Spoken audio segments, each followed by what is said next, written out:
The final round of the Tata Steel Masters 2023, and maybe one of the most important rounds in the career of Anish Giri, because this was the round that would help him to maybe win the tournament.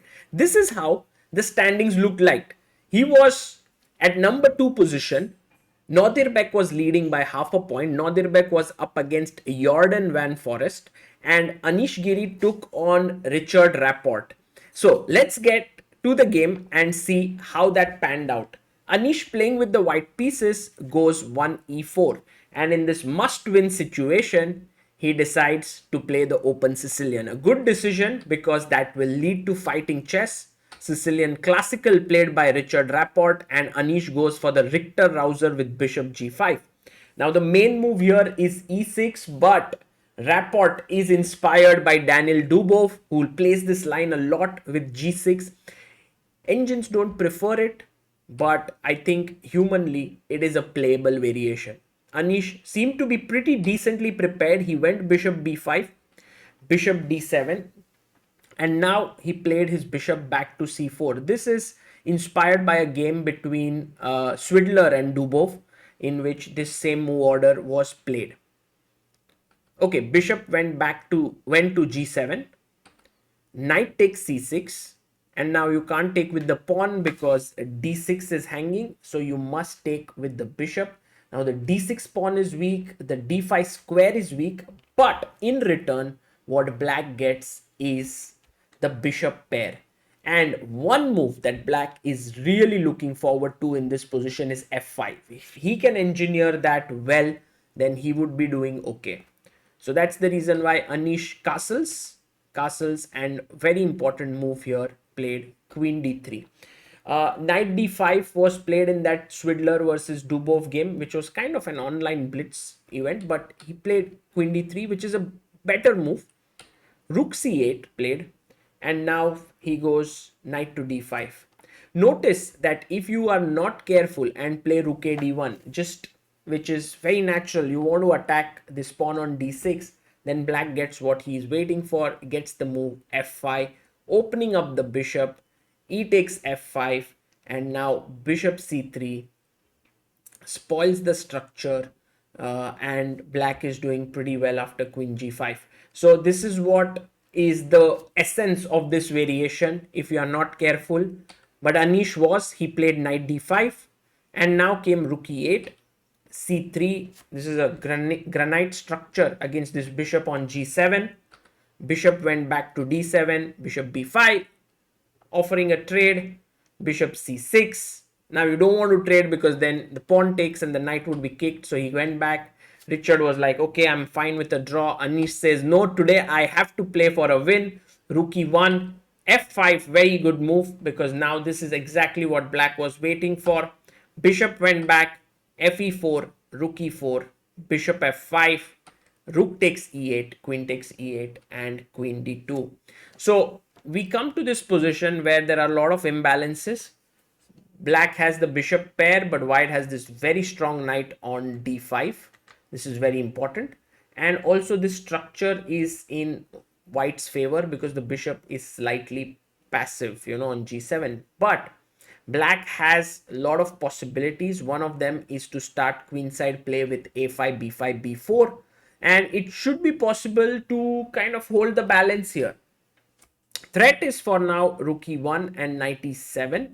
So that's the reason why Richard goes bishop e6, rook d1, queen d7, h3, b5 was played here. And now came queen to f4, rook to c5, and knight went to e3. It was possible to play knight f6 check, but after take, rook e5, black is doing very well. So that's the reason why he went knight e3, bishop e5, queen e4, king g7, and now came f4. Well, I think Anish missed a good opportunity here because he could have captured on e6. And the point to note here is that if you play fe6, then knight g4 already creates some issues with queen e3 and the dark squares are weak. And if you take with the queen, then I go f4. and after bishop f6 I take and take the pawn on d6 with a winning position. So that's the reason why bishop e6 was more accurate. He went f4, bishop went back, and now if you take f e6, knight g4, there is rook c4, queen e3. Even this was playable and pretty good for white, but Anish became quite ambitious at this point, which is not usually his style of play, but there you go. He goes g4 and now he's going all in, it seems. h6 played. By the way, a very interesting line here is a5.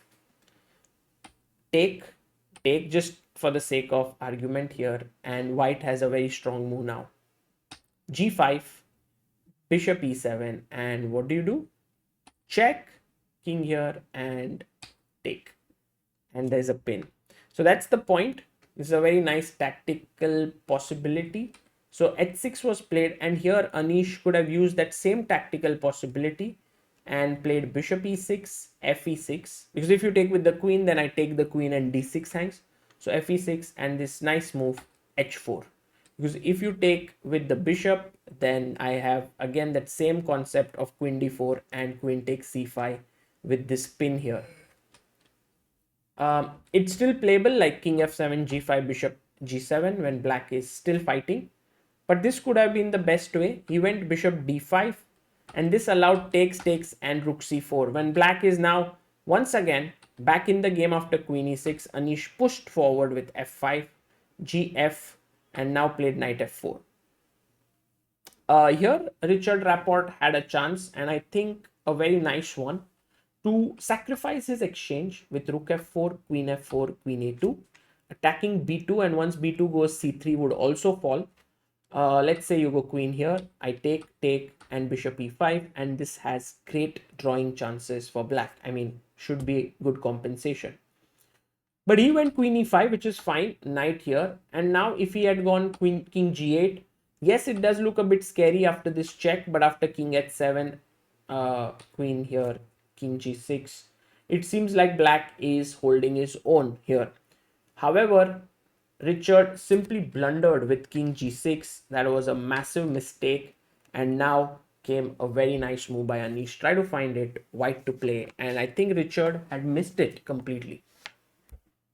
Yes, it's just a one move trick, just rook takes on d6, and Anish checked and rechecked and made sure this worked, and he managed to make it work. And after queen takes d6, queen f5 is a mate, so he had to play king g5 here. Now Anish once again found the best move, rook to d5. There was rook f6 possible, but then check, and somehow there's still some fight left. But instead, rook d5 was just very clinical. Check, king g2, f5 is falling. He took, if king g6, now there is rook f6, and even that is game over. So he played king h4, and now after queen g3 check, Rapport resigned because, I mean, you can take here, but after knight g3 there is rook h5 check and b5 is falling and all of that, and so he resigned the game. With this, what happened was a very stunning finale, because Anish Giri not only won this game, but also his countrymate Jorden van Foreest managed to beat Abdusattorov, which means Anish was the undisputed champion. There was no tie. He won the tournament with 8.5 out of 13, which is phenomenal. And there are some very nice pictures. The closing ceremony is yet to begin. I don't have the pictures yet, but I recorded this video. But there are some beautiful pictures by Lennart Ootes here. This is one with Danny, Anish's youngest one there, and Anish talking to him. In the background, you have some very famous personalities. Firstly, Gukesh on the right. Then we have also Srinath. Then we have Jonathan Tisdall. We have Michel Abel, who is the author of Anand Files, and Leon Sagar Shah. Some very nice pictures. Danny is very happy that his dad has won the tournament.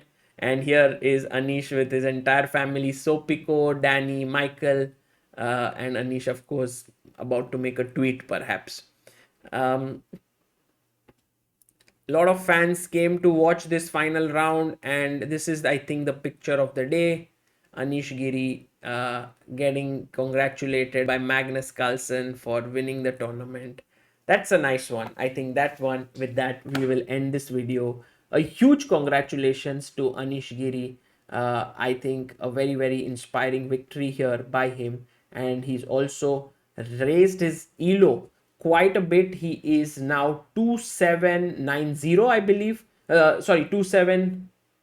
Let me be 100% sure here what is his final rating. But yeah, he's around 2780 or so, which is a phenomenal thing. Just a second. Yes, 2780 is his rating, which is nice, and he's world number 5. But a big, big congratulations to him and his entire team and his newly appointed second, Jan Gustafsson, for a great beginning.